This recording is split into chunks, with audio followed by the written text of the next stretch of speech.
Hi guys! Another multiplication tricks naman tayo. So, ang gagawin natin is kung paano tayo mag-multiply ng number above 100 using base 100. So, yung nagdaang lesson natin is numbers 90 to 99. So, ngayon, kung above 100 naman ang i-multiply, kung paano natin siya gagawin ng napakadali lang.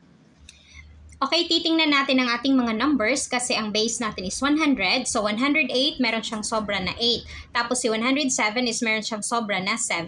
Ang gagawin natin is, itong sobra niya, si 8 at 7, i-add natin. So, 15. Pagkatapos, i-add natin kay 100. So, 100 plus 15 is equal to 115.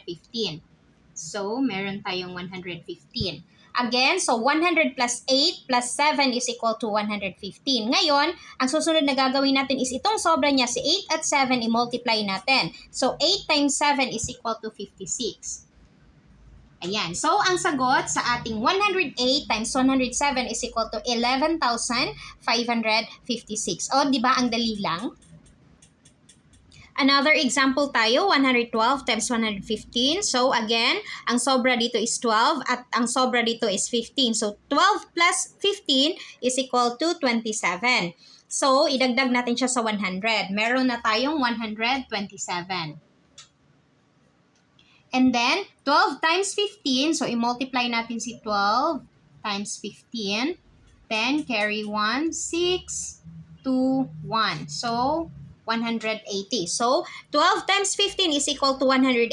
Take note na kapag tatlong number or 6 na number tayo dito, so ang sagot natin dapat sa ating product is 5 number lang. So, kung i-add natin si 180, magiging 6 na digit na siya. So, ang gagawin natin is dito natin ilagay si 1, pagkatapos 8 and 0. So, 0, 8, 7 plus 1 equals 8, and then 2 and 1.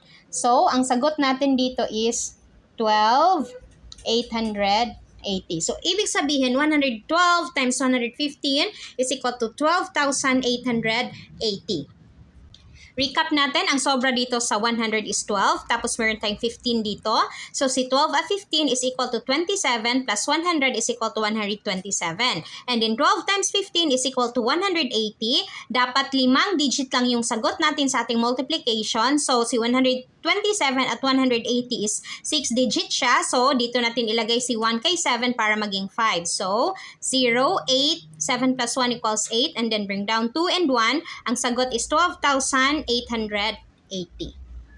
Okay, another example tayo para mas maintindihan natin. So, 120 times 102. So, ilan yung sobra dito? 20. Tapos dito is 2. So, 20 plus 2 equals 22 plus 100 is equal to 122.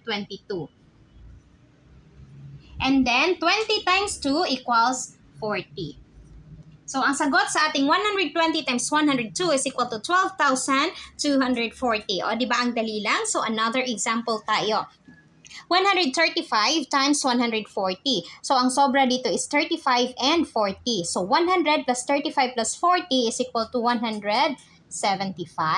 And then, 35 times 40, kapag nag-multiply ito, tanggalin natin yung 0. So, 35 times 4 is equal to 140. Dadagdagan natin ng 0. So, 1,400. Or, ipakita natin. 35 times 40, 0, 20, carry 2, 12, 14. So, 1,400. 4 na digit siya.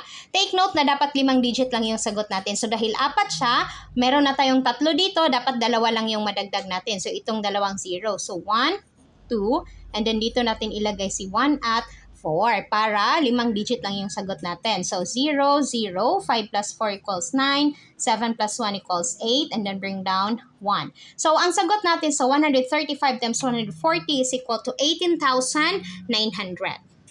O, diba ang dali lang mga ka-thrifty? See you on our next lesson. Bye!